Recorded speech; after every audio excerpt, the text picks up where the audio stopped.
Hello बच्चों, आज हम लोग केमिकल रिएक्शंस में लेक्चर नंबर 3 है हमारा। ठीक है, 0, 1, 2 हो चुके हैं। अगर नहीं देखे हो तो प्लीज देख लीजिएगा। हम लोग अब तक जितना भी क्लासिफिकेशन है केमिकल रिएक्शंस का उसको स्टडी कर चुके हैं, उसको अच्छे से समझ चुके हैं। और आज हमारा स्पेशल फोकस रहने वाला है एक्टिविटी सीरीज के ऊपर। ठीक है, क्या है ये एक्टिविटी सीरीज? मेटल्स को अरेंज किया गया है, जो जितना ज्यादा रिएक्टिव वो उतना ऊपर, जो कम रिएक्टिव वो नीचे। जैसे कि गोल्ड या प्लैटिनम रिएक्शन नहीं करते। आयरन पे जंक लग जाता है ना, तो आयरन रिएक्शन कर लेता है। ठीक, तो जो रिएक्शन नहीं करते उन्हें नीचे। तो इस मेटल एक्टिविटी सीरीज में गोल्ड प्लैटिनम कहां रखे होंगे? देखो यहां रखे होंगे नीचे। और कुछ मेटल ऐसे थे जो हमने देखे, पोटेशियम, कैल्शियम, सोडियम, जो कि वाटर में डालने से रिएक्शन फास्ट कर रहे थे। कोल्ड वाटर में भी रिएक्शन हो रही थी। बहुत हाईली रिएक्टिव है, पानी के साथ रिएक्ट कर जाते हैं, एक्सोथर्मिक रिएक्शन होती है, खूब एनर्जी निकलती है, हाइड्रोजन गैस निकलती है। रिएक्शन कहां हो रही थी? बहुत तेज, तो बहुत रिएक्टिव, तो ऊपर रखा जाएगा। पर कुछ ऐसे हैं जो पानी के साथ तो रिएक्शन नहीं करते, बट एसिड के साथ रिएक्शन कर देते हैं, तो वो थोड़े से रिलेटिवली लेस रिएक्टिव हैं, तो उनको रखा गया नीचे। तो क्या सर एसिड में सारे मेटल रिएक्ट करते हैं? नहीं। जो मेटल हाइड्रोजन के नीचे रखा गया है वो एसिड से रिएक्ट नहीं करता है। एसिड से रिएक्शन होती क्या है? एसिड में होता है, जैसे HCl का केस लेते हैं, H पॉजिटिव और Cl नेगेटिव। ठीक, अगर हमने मैग्नीशियम का टुकड़ा लिया और उसको HCl में डाला, तो मैग्नीशियम क्या करेगा? अपना पॉजिटिव चार्ज बना लेगा, Mg पॉजिटिव पॉजिटिव, और Cl2 मतलब 2 क्लोरीन अपने साथ अटैच कर लेगा। ठीक है, अटैच नहीं करते हैं, बेसिकली सॉल्यूशन में घुले हुए रहते हैं, डिसॉल्व रहते हैं। तो ये जो इलेक्ट्रॉन लूज करेगा मैग्नीशियम अपना कटायन बनाने के लिए, क्यों? क्योंकि मैग्नीशियम आ रहा है ऊपर और उस इलेक्ट्रॉन को गेन कर लेगा हाइड्रोजन। ठीक, तो हाइड्रोजन जब इलेक्ट्रॉन को गेन करेगा तो हाइड्रोजन के एटम बनेंगे, और हाइड्रोजन के एटम अनस्टेबल होते हैं, उनका डुप्लेट कंप्लीट नहीं होता है, तो वो क्या करना चाहेंगे? बॉन्ड बना के H2 का मॉलिक्यूल बनाएंगे, और वो बनाएंगे H2 का मॉलिक्यूल, और वो H2 की गैस, ये H2 की गैस क्या है? H2 के बहुत सारे मॉलिक्यूल्स हैं, तो वो गैस उड़ जाएगी हवा में, लिबरेट हो जाएगी। ठीक है, तो हमें क्या दिखेगा? एफरवेसेंस ऑफ गैस दिखेगा। पर क्या मेटल में अगर आप क्या एसिड में अगर आप गोल्ड डाल दो, अब गोल्ड एक्टिविटी सीरीज में नीचे आ रहा है, तो क्या ये H+ को डिस्प्लेस कर पाएगा? नहीं कर पाएगा। तो गोल्ड को या प्लैटिनम को या सिल्वर को या मरकरी को अगर आप एसिड में डालोगे तो कोई रिएक्शन होगी ही नहीं। ठीक है, यह है metal activity series. React with water, react with acid and highly reactive. तो क्या सर ये पूरी एक्टिविटी सीरीज हमें याद करनी है? नहीं याद करनी है। इसमें से क्या पता होना चाहिए और क्या नहीं वो हम देख लेते हैं। क्लास 10th ICSE में सिर्फ इतनी ही मेटल की एक्टिविटी सीरीज है, जिसको इलेक्ट्रोकेमिकल सीरीज ऑफ मेटल्स बोला जाता है, जो कि आपको याद करनी है। क्वेश्चन इससे बाहर से आना 99.99% है कि नहीं आएगा। ठीक है, rare of the rare case है कि कोई स्पेशल कुछ चमत्कार हो जाए, बट सारे क्वेश्चन आपके इस सीरीज से बन जाएंगे। तो इस सीरीज में हम ये देखते हैं कि सबसे ऊपर कौन से थे? सबसे ऊपर थे अल्कली मेटल्स, जैसे पोटेशियम, सोडियम, और क्या है? कैल्शियम भी ऊपर रख दिया गया है। ठीक है, और मैग्नीशियम रिएक्टिव होता है। ठीक है, भले ही पानी से रिएक्ट नहीं करता है, बट एसिड से बहुत तेजी से रिएक्ट करता है। फिर एल्यूमिनियम, जिंक, आयरन, ये सब एसिड से रिएक्ट करते हैं। निकल, टिन, ये सब एसिड से रिएक्ट करते हैं। फिर आता है आपका हाइड्रोजन, जिसको आपने माना है रेफरेंस पॉइंट।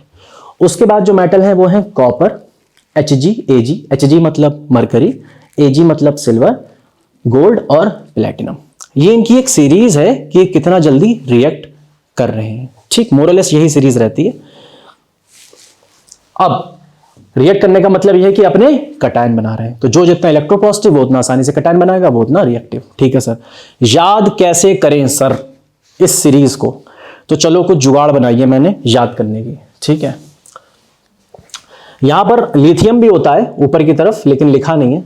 ठीक, मान लो कि लिथियम भी है कहीं साइड में यहां पे।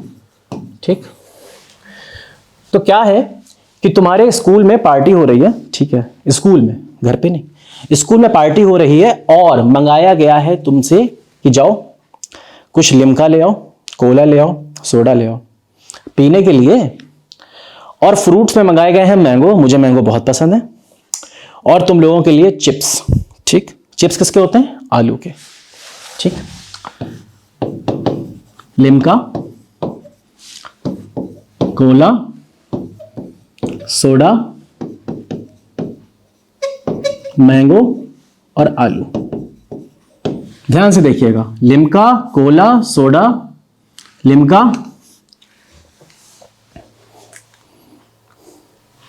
लिम्का, कोला, सोडा, मैंगो, आलू। ठीक।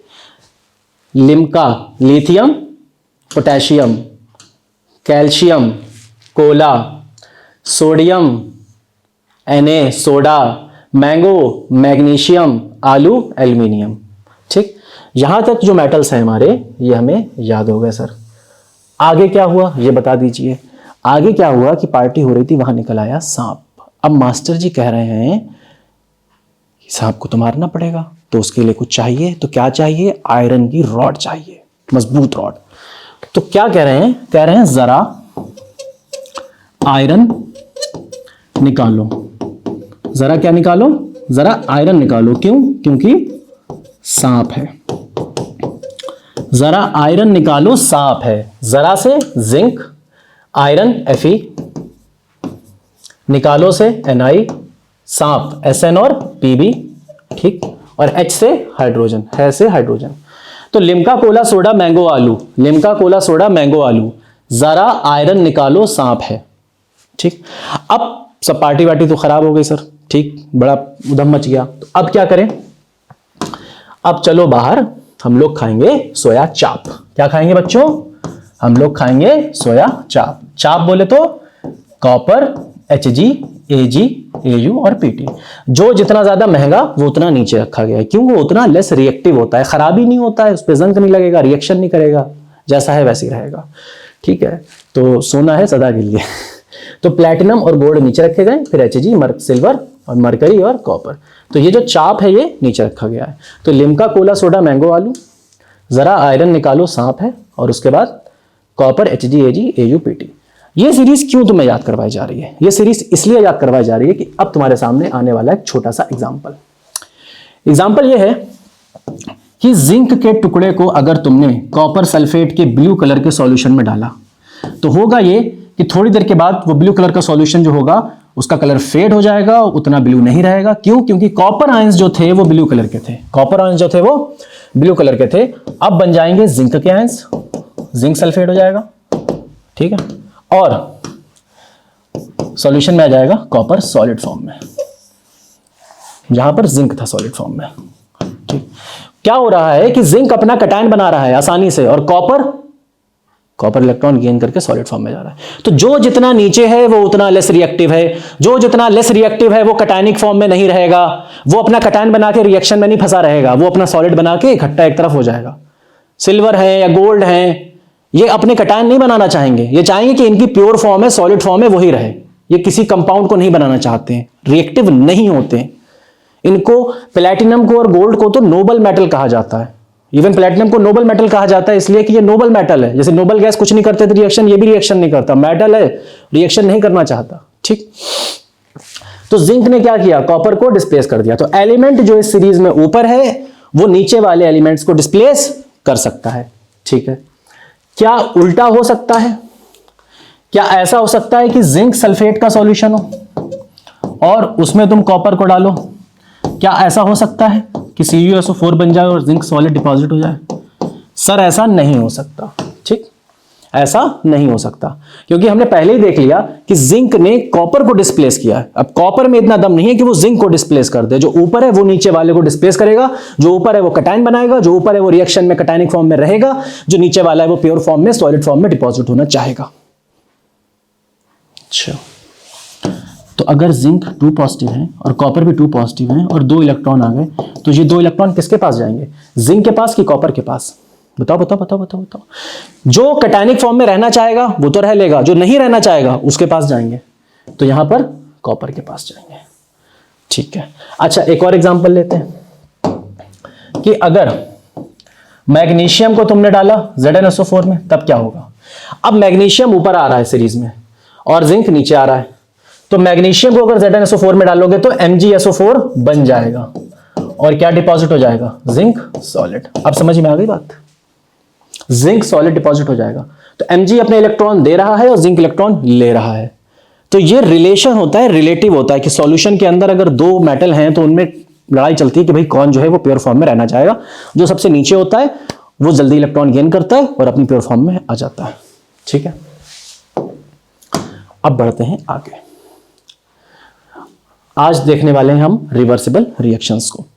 रिवर्सिबल रिएक्शन क्या होती हैं? वो रिएक्शन जिसमें रिएक्टेंट से प्रोडक्ट तो बन रहे थे लेकिन साथ ही साथ प्रोडक्ट से वापस रिएक्टेंट बनने लगे। रिएक्शन आगे जा रही थी, रिएक्शन पीछे आने लगी। जैसे मैं जो था, मैं सीढ़ियां चढ़ते हुए आ रहा था, ऊपर की तरफ, फिर मैं थक गया, फिर मैं वापस नीचे उतरने लगा। तो ये क्या है?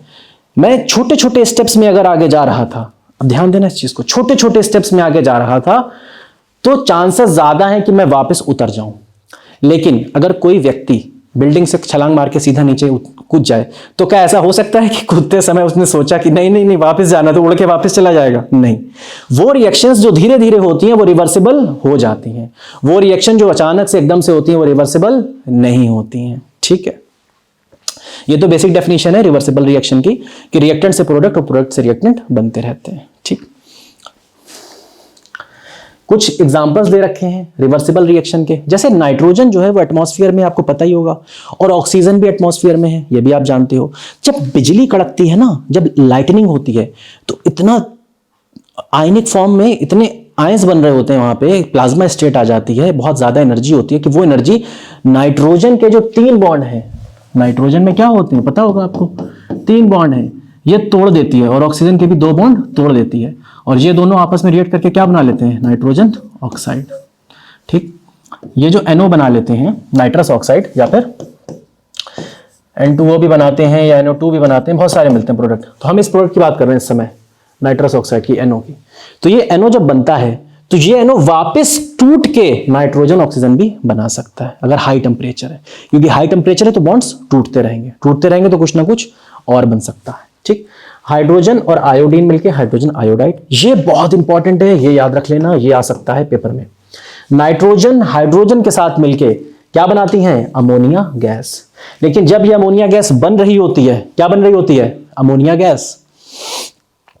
तो एक पाइप में तुमने नाइट्रोजन भी डाली, हाइड्रोजन भी डाली, प्रेशर लगाया, मिक्स करने की कोशिश करी, मिक्स नहीं हो रही, खूब टेम्परेचर बढ़ा दिया, अब मिक्स हो गई, अमोनिया बन गई। वापस से यही अमोनिया टूटती है नाइट्रोजन में और हाइड्रोजन में। तो सर क्या ऐसा चमत्कार करें कि हम इस अमोनिया को अलग से एक्सट्रैक्ट कर लें? सोच के बताना। ठीक, सवाल का जवाब तुम्हें पता है क्योंकि पिछले लेक्चर में मैं इस पर डिस्कशन कर चुका हूं, पर तुम रिलेशन बैठाने की कोशिश करना। ठीक, चलो बता देते हैं। बहुत टेम्परेचर लगाया, हैवी टेम्परेचर, हाई प्रेशर लगाया, नाइट्रोजन और हाइड्रोजन की रिएक्शन कराई और अमोनिया बनी। जैसे ही अमोनिया बनी तो जिस पाइप में ये रिएक्शन हो रही होगी, जिस कंटेनर में हो रही होगी, वहां पे नाइट्रोजन की गैस भी होगी, हाइड्रोजन की गैस भी होगी और अमोनिया भी होगी। ये अमोनिया बन भी रही होगी और टूट भी रही होगी, आगे भी रिएक्शन जा रही है और पीछे भी जा रही है। तो क्या करो, इस गैस के मिक्सचर को एक पाइप में ले जाके वाटर से पास करा दो। किससे पास करा दो? वाटर से। जब वाटर से हमने इस रिएक्शन में मिक्सचर को पास कराया तो जो अमोनिया गैस होती है NH3, वो वाटर के साथ क्या करती है? अरे याद करो, H पॉजिटिव OH निगेटिव होते हैं वाटर में, तो ये बना लेती है NH4OH, अमोनियम हाइड्रोक्साइड।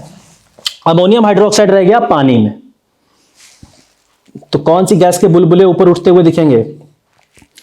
सिर्फ और सिर्फ नाइट्रोजन के और हाइड्रोजन के बुलबुले आपको ऊपर जाते हुए दिखाई देंगे। अमोनिया तो है वो अंदर घुल गई, कैसे? NH4OH बना के। इस तरीके से आपने जो रिवर्सिबल रिएक्शन थी, जो पीछे जा रही थी, उसमें से अमोनिया निकाल ली, तो रिएक्शन अब आगे की तरफ बढ़ेगी। ये ट्रिक्स होते हैं केमिस्ट्री में, चीजों को केमिकल कंपाउंड्स को बनाने के। ठीक है, ट्रिक्स नहीं है, बेसिकली मेथड्स हैं ये। कैल्शियम कार्बोनेट वो टुकड़ा माइन से जो आप लाए थे, लाइमस्टोन, उसको आपने खूब हीट किया, उसमें से CO2 निकल गई, फंसी हुई थी CO2 निकल गई, बच गया कैल्शियम का ऑक्साइड। लेकिन जो कैल्शियम ऑक्साइड आपका है वो ज्यादा अगर हीट हो रखा है तो वो एटमॉस्फेयर से CO2 एब्जॉर्ब कर सकता है और वापस से कैल्शियम कार्बोनेट बना सकता है। तो ये कुछ ऐसी रिएक्शंस हैं जो रिवर्सिबल होती हैं। अब सर पूछोगे सर रिवर्सिबल कौन सी होती हैं और कौन सी नहीं होती हैं? इसकी स्टडी आपको क्लास 11th में थर्मोडायनेमिक्स में पता चलेगी, ठीक है।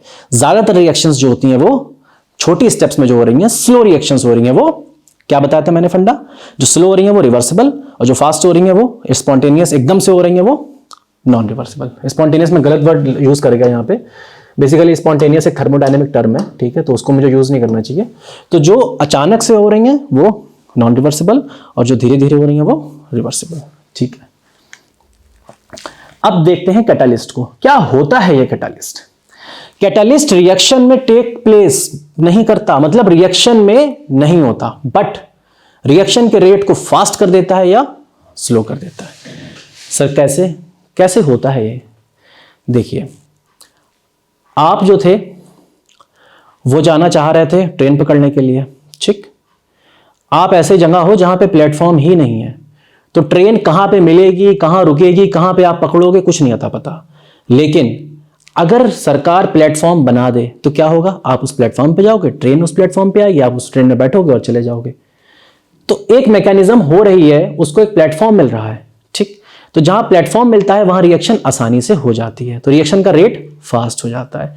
ऐसा नहीं है कि अगर प्लेटफॉर्म नहीं होगा तो रिएक्शन होगी नहीं, हो सकती है, पर बहुत स्लो होगी, बहुत ना के बराबर होगी, बहुत फास्ट नहीं होगी। तो जो कैटालिस्ट है हमारे, वो रिएक्शन को फास्ट कर देते हैं, ठीक। क्या कैटालिस्ट खत्म हो जाते हैं रिएक्शन के अंदर, कंज्यूम हो जाते हैं? नहीं सर, कैटालिस्ट कंज्यूम नहीं होते, वैसे के वैसे ही रहते हैं, ठीक। कुछ कैटालिस्ट हैं जैसे मैग्नीज डाइऑक्साइड MnO2, ठीक, या फिर वेनेडियम पेंटोऑक्साइड, ये एक डी ब्लॉक एलिमेंट है वेनेडियम पेंटोऑक्साइड, इसको नाम से डरने की जरूरत नहीं है, ठीक है, ज्यादा नहीं आएगा, आपको ज्यादा परेशान नहीं करेगा। तो हाइड्रोजन पेरोक्साइड को अगर आप थोड़ा सा हीटअप करोगे मैग्नीज ऑक्साइड की प्रेजेंस में, तो वाटर अलग निकल जाएगा, ऑक्सीजन गैस अलग हो जाएगी। सल्फर डाइऑक्साइड का अगर ऑक्सीडेशन करना और सल्फर ट्राइऑक्साइड बनानी है, ये 3 होना चाहिए यहाँ पे, तो वेनेडियम पेंटोऑक्साइड लगेगा, ठीक। हाँ, जो रिएक्शन की हम बात कर रहे थे कि अमोनिया बनाना है, क्या बनाना है, अमोनिया, तो वहां पर भी कुछ कैटालिस्ट लगेगा, हाँ जी लगेगा, और उस कैटालिस्ट का नाम होगा आयरन, और साथ में लगेगा मॉलिब्डेनम। ये कैटालिस्ट जो होगा ये एक सरफेस प्रोवाइड कराएगा, आयरन के जो पार्टिकल्स होंगे ये एक सरफेस प्रोवाइड कराएंगे जिसपे हाइड्रोजन चिपकेगा, नाइट्रोजन चिपकेगा, आपस में रिएक्शन करेंगे और NH3 बन के उड़ जाएगी, ठीक। तो ये एक प्लेटफॉर्म प्रोवाइड करा रहे हैं। जब जो तेल होता है, तेल उससे घी बनाना होता है, तो उसमें हाइड्रोजन पास कराते हैं, अनसैचुरेटेड को सैचुरेटेड करते हैं, डबल बॉन्ड को सिंगल बॉन्ड में ले आते हैं, तो वहां पर भी एक कैटालिस्ट लगता है, वो होता है निकल, ठीक है। अमोनिया का अगर ऑक्सीडेशन कराना है, ठीक, नाइट्रोजन का अगर नाइट्रस ऑक्साइड बनाना है आपको, तो वहां पर भी प्लेटिनम नाम का जो आपका कैटालिस्ट है वो लगता है। जनरली आप देखोगे जो आपके मेटल्स हैं, डी ब्लॉक एलिमेंट्स हैं, वो होते हैं कैटालिस्ट, या फिर उनके ऑक्साइड, जैसे आयरन, मॉलिब्डेनम, प्लेटिनम, ये हो गया कैटालिस्ट, या निकल कैटालिस्ट हो गया, या फिर उनके ऑक्साइड जैसे वेनेडियम पेंटोऑक्साइड या फिर मैग्नीज डाइऑक्साइड, ठीक है। ये कुछ रिएक्शंस हैं, आपको सिर्फ रियलाइज कराने के लिए क्या होता है। एग्जैक्ट रिएक्शन आपसे बहुत उम्मीद है कि ना पूछी जाए, अगर पूछी जाएगी तो सिर्फ अमोनिया वाली जो सबसे इंपॉर्टेंट बन जाती है, एग्जैक्ट रिएक्शन। बाकी आपको रिएक्शन लिख के दे देगा और आपसे ये पूछेगा इसमें रिएक्टेंट कौन है, तो सर ये रिएक्टेंट है, प्रोडक्ट कौन है, तो ये प्रोडक्ट है, कैटालिस्ट कौन है, ये कैटालिस्ट है, लिख दोगे ना अलग अलग।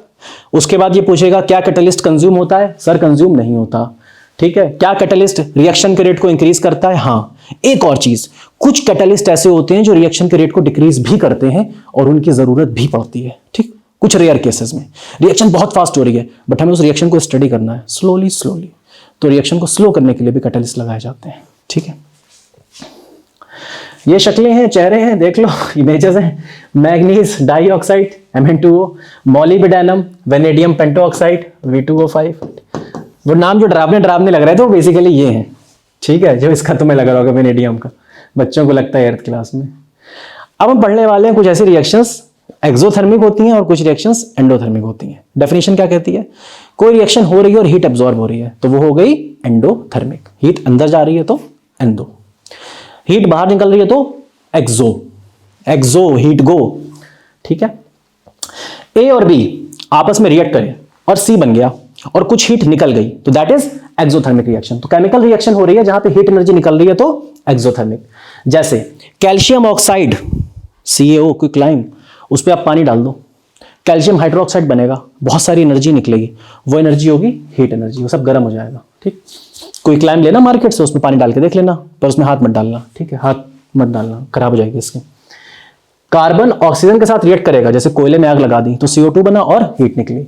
सल्फर डाइऑक्साइड का जब फर्दर ऑक्सीडेशन होता है, ठीक है, कौन सा यूज करते हैं बताइएगा आप लोग, ठीक है, कमेंट में बताइएगा कौन सा कैटलिस्ट यूज करते हैं। तो बनेगा सल्फर का ट्राइऑक्साइड और हीट निकलेगी। देखो जहां जहां बॉन्ड बनते जा रहे हैं, इन जनरल जहां जहां बॉन्ड बनते जा रहे हैं वहां वहां हीट निकलती जा रही है। ठीक है, अब देखते हैं एंडोथर्मिक। एंडोथर्मिक में क्या होता है, ए और बी की रिएक्शन अगर करानी है तो हीट तुम्हें लगानी पड़ेगी। यहां पर माइनस का साइन है, यहां पर आप ऐसे भी लिख सकते हो A plus B plus heat और देगा C। ठीक, हीट को ऊपर भी कभी कभी दिखा देते हैं यहां पर। तो ये रिएक्शन देखो आप, जैसे नाइट्रोजन ऑक्सीजन की रिएक्शन करानी थी तो आपको नाइट्रोजन के बॉन्ड तोड़ने पड़ेंगे, 3 बॉन्ड, ऑक्सीजन के 2 बॉन्ड तोड़ने पड़ेंगे। ऑल्दो नाइट्रस ऑक्साइड में बॉन्ड होंगे बट बॉन्ड तोड़ने में एनर्जी ज्यादा खर्च हो जाएगी, तो आपकी हो जाएगी एंडोथर्मिक। जैसे कार्बन की H2O के साथ रिएक्शन करानी है आपको, कार्बन सॉलिड है, क्या है, सॉलिड। आगे पढ़ोगे कि कोक होता है, कोयले का एक फॉर्म होता है, बनाया जाता है कोक, जिसमें कार्बन होता है बहुत। उस सॉलिड कार्बन पे स्टीम पास कराते हैं, खूब ढेर सारी स्टीम। तो स्टीम क्या करती है, कार्बन को लेकर उड़ जाती है, और जब लेके उड़ती है तो बनती है CO प्लस H2। बहुत हीट लगानी पड़ती है इस रिएक्शन को कराने के लिए, और इसी को बोलते हैं वाटर गैस या फिर सिन गैस। सिन गैस क्यों, क्योंकि ऑर्गेनिक कंपाउंड की सिंथेसिस में काम आती है। वाटर गैस क्यों, क्योंकि वाटर का यूज करके यह गैस बनाई जा रही है कोयले के ऊपर से, कार्बन मोनोऑक्साइड प्लस H2। ठीक, हाइड्रोजन वाले चैप्टर में इसकी अलग से स्टडी करोगे बहुत डिटेल में। तो यहां पर एनर्जी खर्च हो रही है, यहां पर भी इसको तोड़ना होगा तो एनर्जी खर्च होगी। ठीक है, पोटेशियम नाइट्रेट हो गया या पोटेशियम क्लोरेट हो गया, ये टूटेंगे तो एनर्जी खर्च होगी और गैसेस निकलेंगी। ठीक, तो ये हो गई एंडोथर्मिक रिएक्शन। अब हम देखते हैं कि मेटल हाइड्रोक्साइड, कार्बोनेट्स और नाइट्रेट, इनको हीट करने पे क्या होता है नेक्स्ट लेक्चर में। Thank you.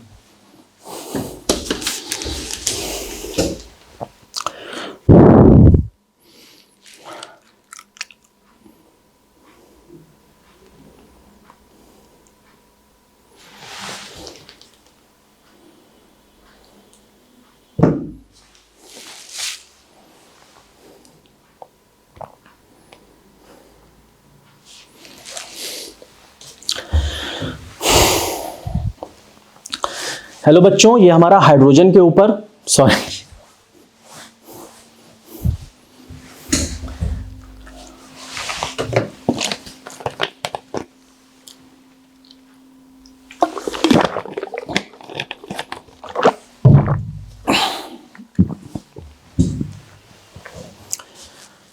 हेलो बच्चों, ये हमारा केमिकल रिएक्शंस के ऊपर लास्ट लेक्चर है। ठीक है, आपका केमिकल रिएक्शंस का ये लास्ट टॉपिक है, जहां पर हम मेटल के हाइड्रोक्साइड्स, मेटल के कार्बोनेट्स और मेटल के नाइट्रेट्स, कार्बोनेट और नाइट्रेट क्या होते हैं, NO3 वाले नाइट्रेट, CO3 वाले कार्बोनेट, और मेटल के हाइड्रोक्साइड मतलब OH- वाले।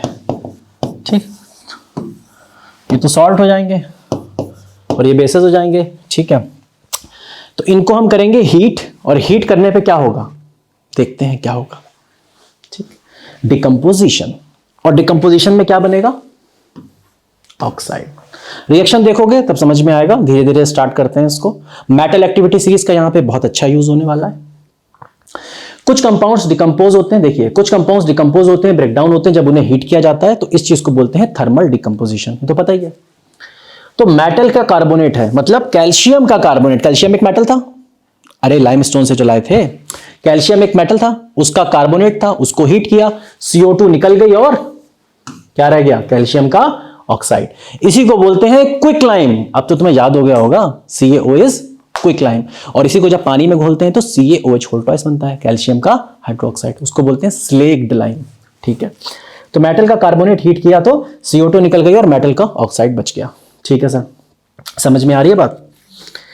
इसी तरीके से कॉपर का कार्बोनेट जब तुमने हीट किया, कॉपर का, देखो कहां से कहां बात चल रही है, अभी मेटल एक्टिविटी सीरीज आने वाली है। कॉपर का हीट किया तो कॉपर का ऑक्साइड बना और CO2 निकल गई। तो कॉपर का कार्बोनेट हीट किया तो कॉपर, कार्बन का डाइऑक्साइड बना और CO2 निकलने के बाद में बचा क्या, कॉपर का ऑक्साइड। अच्छा, अब सर एक बात बताइए, कुछ मेटल बहुत रिएक्टिव थे मेटल एक्टिविटी सीरीज में, कुछ उसके नीचे आते हैं। जो बहुत रिएक्टिव थे वो कौन से वाले थे? सबसे ऊपर अल्कली मेटल। उसके बाद ये शुरू होते हैं ना, कैल्शियम, उसके बाद मैग्नीशियम, एल्यूमिनियम, जिंक, आयरन, जो भी है। ये जो अल्कली मेटल होते हैं इनके भी कार्बोनेट्स होते हैं। हाँ जी, इनके भी कार्बोनेट्स होते हैं, जैसे Na2CO3, ठीक, या K2CO3। कैसे होता है ये? Na पॉजिटिव पॉजिटिव, दो Na पॉजिटिव होते हैं और कार्बोनेट माइनस माइनस, ठीक है। Na2CO3 या K2CO3, क्या इनके कार्बोनेट्स डिकम्पोज होते हैं? नहीं, इनके कार्बोनेट्स डिकम्पोज नहीं होते हैं हीट करने पे। इसके बाद जो आते हैं कैल्शियम, मैग्नीशियम, सबके, जिंक विंक सबके डिकम्पोज होते हैं, ठीक। हाइड्रोजन का जो कार्बोनेट है वो क्या है? H2CO3। H2CO3 तो डिकम्पोज होने के लिए तैयार बैठा हुआ है कि भैया हमें तुम छोड़ दो, ऐसे हम खुद ही डिकम्पोज हो जाएंगे। पेप्सी कोला सोडा की बोतल को खोलो, कार्बन डाइऑक्साइड अपने आप ही निकल जाएगी, H2O रह जाएगा। तो ये जब डिकम्पोज हो रहे हैं तो बन क्या रहा है? मेटल का ऑक्साइड बन रहा है, ठीक। यहां तक बात समझ में आई? अब कॉपर का भी डिकम्पोज होता है। कॉपर ऑल्दो हाइड्रोजन के नीचे आता है, कॉपर का भी कार्बोनेट डिकम्पोज होता है, ठीक है। Hg और Ag के कार्बोनेट्स क्या वो भी डिकम्पोज होंगे? हाँ जी होंगे। तो Hg और Ag के ऑक्साइड बनेंगे? हाँ कहीं बनेंगे, लेकिन हमने स्टार्टिंग से पढ़ा है कि Hg और Ag के जो ऑक्साइड्स होते हैं वो खुद ही हीट करने पर डिकम्पोज होकर Hg और Ag दे देते हैं प्योर फॉर्म में। तो जब Hg Ag मतलब मरकरी और सिल्वर के कार्बोनेट्स डिकम्पोज होंगे, बीच में कहीं ऑक्साइड बना भी, वो फर्दर डिकम्पोज होकर क्या बन जाएगा? मरकरी और सिल्वर प्योर फॉर्म में, ठीक। तो Hg Ag मतलब सिल्वर का कार्बोनेट क्या दे देगा? सिल्वर। CO2 निकल जाएगी और O2 निकल जाएगी। Hg का कार्बोनेट मतलब मरकरी का कार्बोनेट क्या दे देगा? मरकरी। CO2 निकल जाएगी और O2 निकल जाएगी। वर्ड बाय वर्ड इस रिएक्शन को रटने की कोई जरूरत नहीं है, ठीक है। बस आपको ये अंदाजा होना चाहिए कि जो हाइड्रोजन के नीचे वाले थे उनके ऑक्साइड्स, अब देखो मेटल एक्टिविटी सीरीज में जो हाइड्रोजन के नीचे थे वो कहते हैं Hg Ag नीचे थे ना, उनके ऑक्साइड्स इतने अनस्टेबल थे, वो अब प्योर फॉर्म में इतना रहना चाह रहे थे, वो कैटायनिक फॉर्म में नहीं रहना चाहते थे, कि जब आप Hg और Ag को हीट करते हो तो उनके ऑक्साइड्स टूट जाते हैं, प्योर फॉर्म में सिल्वर और मरकरी मिल जाता है, ठीक। इसलिए इनके कार्बोनेट्स भी टूट जाएंगे और प्योर फॉर्म में Hg और Ag मिल जाएगा, ठीक है। लेकिन कॉपर में ऐसा नहीं था। कॉपर भले ही हाइड्रोजन के नीचे, बट कॉपर का ऑक्साइड स्टेबल होता है, जल्दी नहीं टूटता हीट करने से। अब देखते हैं मेटल नाइट्रेट्स, ठीक है। ग्रुप 1 मतलब अल्कली मेटल्स, मतलब लिथियम, सोडियम, पोटेशियम, ये होता है ग्रुप 1। तो ग्रुप 1 के जो नाइट्रेट्स हैं, पोटेशियम नाइट्रेट और सोडियम नाइट्रेट, जनरली एग्जांपल जब उठाया जाता है तो पोटेशियम और सोडियम का उठाया जाता है, ठीक है। लिथियम में कुछ प्रॉपर्टीज बहुत सारी चेंज होने लगती हैं, ठीक है। तो सोडियम और पोटेशियम जो कॉमनली पाए जाते हैं, इनके जो नाइट्रेट हैं जब हीट करते हैं तो ऑक्सीजन गैस लिबरेट हो जाती है। क्या लिबरेट हो जाती है? ऑक्सीजन गैस, और रह जाता है इनका नाइट्राइट, NO2 और KNO2 और NaNO2, ठीक है। समझ में आ गई बात? ठीक है सर, समझ में तो आई, लेकिन आगे बताइए। तो आगे सुनिए, बाद में आता है वही कहानी, कैल्शियम से लेके कॉपर तक। तो कैल्शियम से लेके कॉपर तक अगर नाइट्राइट्स हैं, फ्रॉम कैल्शियम टू कॉपर, जो भी मेटल के नाइट्राइट्स हैं वो क्या बना लेंगे? मेटल का ऑक्साइड। पिछली बार भी क्या बन रहा था? मेटल का ऑक्साइड। किससे? कार्बोनेट से। और इस बार क्या बन रहा है? मेटल का ऑक्साइड। किससे? नाइट्रेट से। तो कॉपर का नाइट्रेट या कैल्शियम का नाइट्रेट, या इसमें बीच में कोई जिंक का भी नाइट्रेट हो, अगर इन सबको आप हीट करोगे तो बनेगा मेटल का ऑक्साइड। यहां कॉपर का ऑक्साइड, यहां कैल्शियम का ऑक्साइड, निकल जाएगी नाइट्रोजन डाइऑक्साइड और ऑक्सीजन, ठीक। आपसे डायरेक्ट सवाल आ गया कि कैल्शियम सोडियम में से किसका नाइट्रेट मेटल का ऑक्साइड देगा, तो आप क्या जवाब लिखोगे? भाई आप दिमाग लगाओगे कि सर ये क्वेश्चन पूछा गया, मतलब कुछ ना कुछ था। तो क्या पढ़ा था हमने ये पढ़ा था कि अगर ग्रुप 1 है, लिथियम, सोडियम, पोटेशियम, इनके अगर नाइट्रेट हैं तो वो नाइट्राइट देते हैं, मतलब पूरी तरीके से छोड़ते नहीं है, पूरी तरीके से NO2 को, नाइट्रोजन को छोड़ते नहीं है।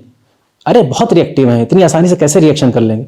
हीट करने पर सिर्फ ऑक्सीजन देते हैं। और कार्बोनेट के केस में तो वो भी नहीं दे रहे थे, रिएक्शन ही नहीं कर रहे थे, बैठे हुए थे आराम से।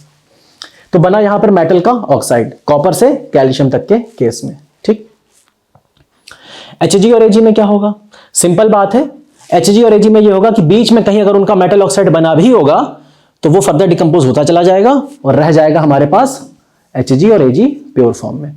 तो Hg और Ag मतलब सिल्वर का नाइट्रेट या मरकरी का जो नाइट्रेट होगा ये फर्दर डिकम्पोज होता चला जाएगा, इसका ऑक्साइड वॉक्साइड नहीं बन पाएगा, सीधे ये प्योर फॉर्म में मेटल बन जाएगा।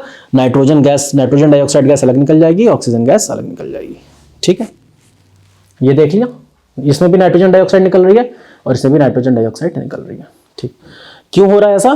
क्योंकि ये ऐसे लेस रिएक्टिव मेटल्स हैं जो कि अपने ऑक्साइड में भी ज्यादा देर नहीं टिकते, अगर इन्हें हीट करोगे तो प्योर फॉर्म में आ जाएंगे। थर्मल डिकम्पोजिशन ऑफ मेटल का हाइड्रोक्साइड। मेटल के हाइड्रोक्साइड का थर्मल डिकम्पोजिशन मतलब यह है कि आपने सॉलिड फॉर्म में ले लिया KOH, NaOH, COH whole twice, ZnOH whole twice, COH whole twice, और फिर आपने इसको हीट किया। तब आपने ये देखा कि जिस तरीके से ग्रुप 1 के मेटल्स कार्बोनेट के केस में कोई रिएक्शन नहीं दे रहे थे और नाइट्रेट के केस में बड़ी मुश्किल से नाइट्राइट बनाया था, इस केस में क्या होगा? हाइड्रोक्साइड में भी कोई रिएक्शन नहीं देंगे। फिर वही कैल्शियम से कॉपर तक, कहां तक? कैल्शियम से कॉपर तक क्या हो रहा है?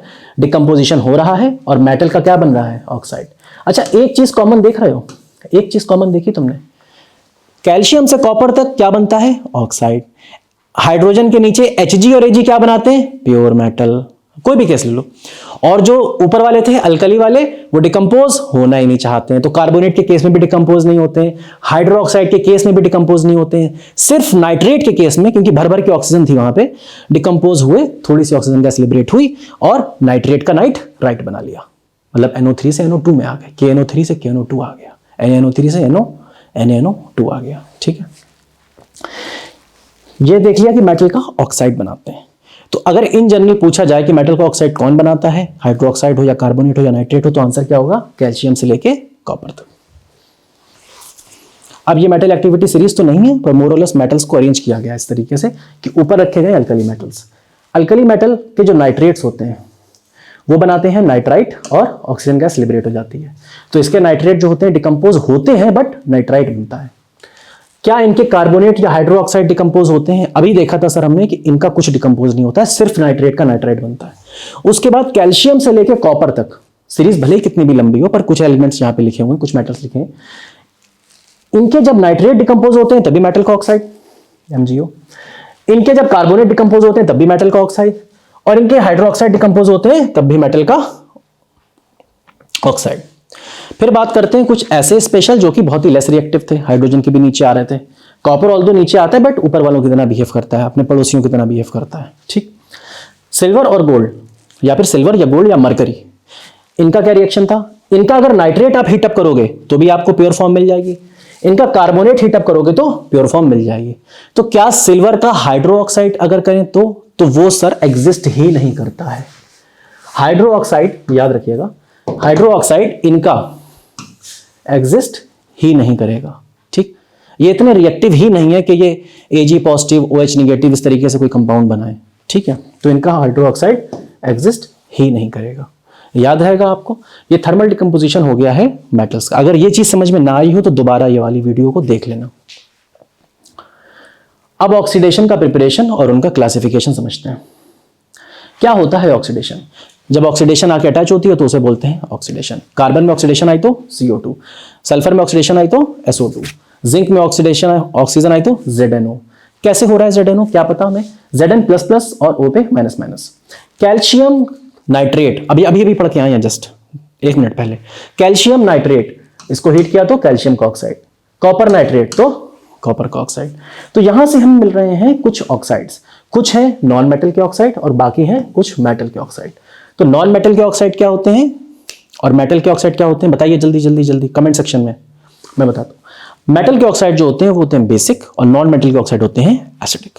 ठीक है, metal which react with steam from the solid metal oxide. ठीक है, वो मेटल्स जो कि मेटल एक्टिविटी सीरीज में सोडियम, पोटेशियम, कैल्शियम, जो कि पानी में डिसॉल्व हो रहे थे, पानी में घुल रहे थे, इसके बाद वाले तो पानी में डिसॉल्व हो नहीं रहे थे। ठीक है, जो मेटल इनके नीचे आते हैं जैसे मैग्नीशियम, जिंक, आयरन, ठीक है, ये मेटल्स भी क्या पानी के साथ रिएक्शन करते हैं? नहीं। लेकिन स्टीम पास करोगे, अगर हीटेड स्टीम पास करोगे तो रिएक्शन पॉसिबल है और रिएक्शन होगी। और जब वो रिएक्शन होगी तो मेटल का हाइड्रो ऑक्साइड नहीं बनेगा, मेटल का ऑक्साइड बनेगा। ठीक, तो यहां पर मैग्नीशियम सॉलिड लिया गया और ऊपर से स्टीम पास कराई गई। जब स्टीम पास कराई गई तो मैग्नीशियम का बन गया ऑक्साइड। और क्या चीज लिबरेट हुई? Hydrogen gas. जब आप lab preparation of hydrogen gas पढ़ोगे तब उसमें ये चीज आप समझोगे कि क्या कौन से ऐसे मेटल्स थे जिस पे स्टीम पास कराई गई। तो बच्चे पूछते हैं कि सर अगर सोडियम पे या पोटेशियम पे स्टीम पास करा दी जाती तब क्या होता? धमाका हो जाता। ठीक है, इतने हाईली रिएक्टिव कि ठंडे पानी से रिएक्ट कर रहे हैं, तुम स्टीम पास कराओगे तो पता नहीं क्या होगा। ठीक है, बहुत हाईली एक्सोथर्मिक ऐसी रिएक्शन होगी जो कंट्रोल में से निकल जाएगी। आयरन जो है वो भी पानी के साथ रिएक्ट नहीं करता है, बट यहां पे गैस होना चाहिए। पानी के साथ रिएक्ट नहीं करता है बट स्टीम के साथ रिएक्ट कर जाता है। और स्टीम के साथ जब रिएक्ट करता है तो या तो बहुत हॉट वाटर हो, मैग्नीशियम वगैरह के केस में बॉइलिंग वाटर जिसे बोलते हैं, या फिर स्टीम से सही रिएक्शन होती है तो बन जाता है Fe3O4। Fe3O4 का कॉमन नेम होता है मैग्नेटाइट। आयरन का एक ऑक्साइड है Fe3O4, क्योंकि ये मैग्नेटिक नेचर का होता है। आप मैग्नेट लेके जाओगे तो ये ऑक्साइड चिपक के चला आएगा आपके साथ, तो ये होगा मैग्नेटाइट। ठीक है, यहां पर से भी हाइड्रोजन गैस निकली। तो आप देखो मेटल एक्टिविटी सीरीज में जो ऊपर के कुछ मेटल्स थे जो कोल्ड वाटर से रिएक्ट कर रहे थे, उसके बाद वाले HCl से कर रहे थे या H2SO4 से करते हैं, वही मेटल्स अगर स्टीम से पास कराओगे तो रिएक्ट करेंगे और क्या देंगे? मेटल का ऑक्साइड। मेटल का ऑक्साइड, हाइड्रोजन गैस लिबरेट हो जाएगी। ठीक, ऑक्साइड्स का भी कुछ क्लासिफिकेशन है। जैसे मैंने आपको एग्जांपल दिया था स्टार्टिंग में कि Na2O क्या है? सोडियम का ऑक्साइड। या CaO क्या है? कैल्शियम का ऑक्साइड। इसको अगर आप पानी में डालोगे तो क्या बनेगा बच्चे? NaOH। इसको पानी में डालोगे तो क्या बनेगा? CaOH whole twice. अब तो इतना समझ में आने लगा होगा कि कैल्शियम पे 2 पॉजिटिव है, इस पे 1 पॉजिटिव है, आउटर मोस्ट का इलेक्ट्रॉन जो होगा वो चला जाएगा, पॉजिटिव चार्ज आ जाएगा। ठीक है, Na2 पॉजिटिव और NaOH और CaOH होल ट्वाइस। क्या ये OH नेगेटिव दे देंगे सॉल्यूशन में? हाँ, ये OH नेगेटिव सॉल्यूशन में होंगे। क्यों होंगे? जब आप सोडियम के टुकड़े को जलाओगे, सोडियम से Na2O बनेगा, उसको आप पानी में डालोगे तो OH माइनस मिलेगा, तो वो पानी हो जाएगा बेसिक। अब वो बेसिक पानी जो होता है उसको बोलते हैं अल्कलाइन सॉल्यूशन। तो बेसिक ऑक्साइड बोला जाता है क्योंकि बेस बनाते हैं। तो क्या हो रहा है? ऑक्साइड बेसिक कौन से वाले? मेटल वाले क्या करते हैं? वाटर के साथ अल्कलाइन OH माइनस देते हैं, अल्कलाइन सॉल्यूशन बनाते हैं। ठीक, क्या ये एसिड के साथ रिएक्ट भी करते हैं? हाँ जी, क्योंकि मेटल के ऑक्साइड होते हैं बेसिक, तो ये एसिड के साथ रिएक्ट भी करते हैं। और एसिड के साथ रिएक्ट करेंगे तो क्या बना लेंगे?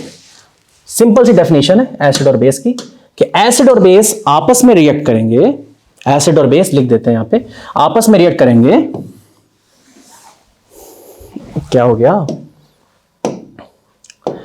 एसिड और बेस आपस में रिएक्ट करेंगे तो बना लेंगे सॉल्ट और वाटर। जैसे एग्जांपल उठाएं यहां से, ये है हमारा मेटल का ऑक्साइड Na2O।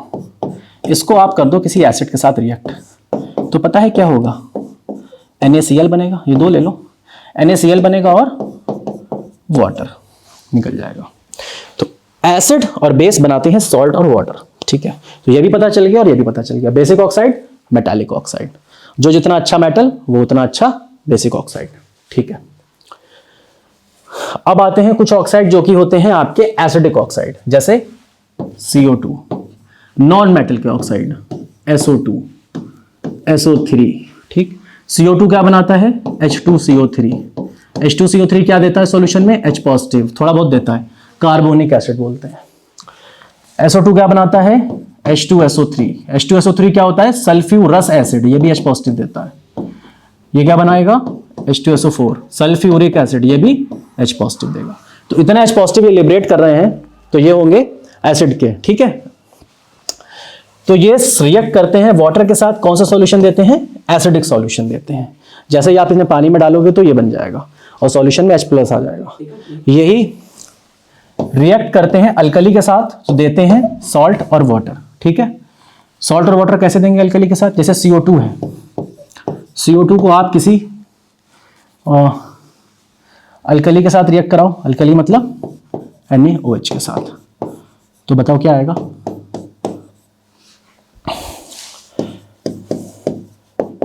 सॉल्ट और वाटर। ठीक, तो ये ऐसी रिएक्शंस होती हैं।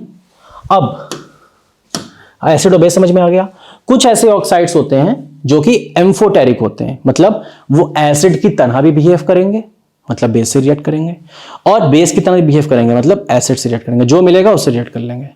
ठीक, मतलब एसिडिक नेचर भी शो करेंगे, एसिडिक ऑक्साइड की तरह शो करेंगे, और बेसिक ऑक्साइड की तरह भी अपना नेचर शो करेंगे। उनमें बोला जाता है एम्फोटेरिक, जिसमें दोनों प्रॉपर्टीज होती हैं। ठीक है, इसके अलावा होते हैं न्यूट्रल ऑक्साइड्स, वो ऑक्साइड्स जो ना तो एसिडिक प्रॉपर्टी शो करेंगे ना बेसिक प्रॉपर्टी शो करेंगे। ठीक, तो वो सॉल्ट नहीं बनाएंगे जब उन्हें एसिड या बेस के साथ मिलाया जाएगा।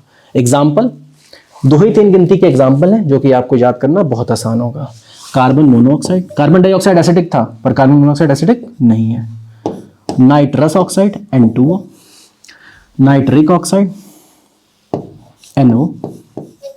ठीक है, ये हैं कुछ गिनती के आपके एक दो जो कि न्यूट्रल ऑक्साइड्स हैं, जो कि कोई भी आपकी रिएक्शन एसिड या बेस वाली नहीं देते हैं। ठीक है बच्चों, तो आई होप आपको केमिकल रिएक्शंस अच्छे से समझ में आ गया होगा।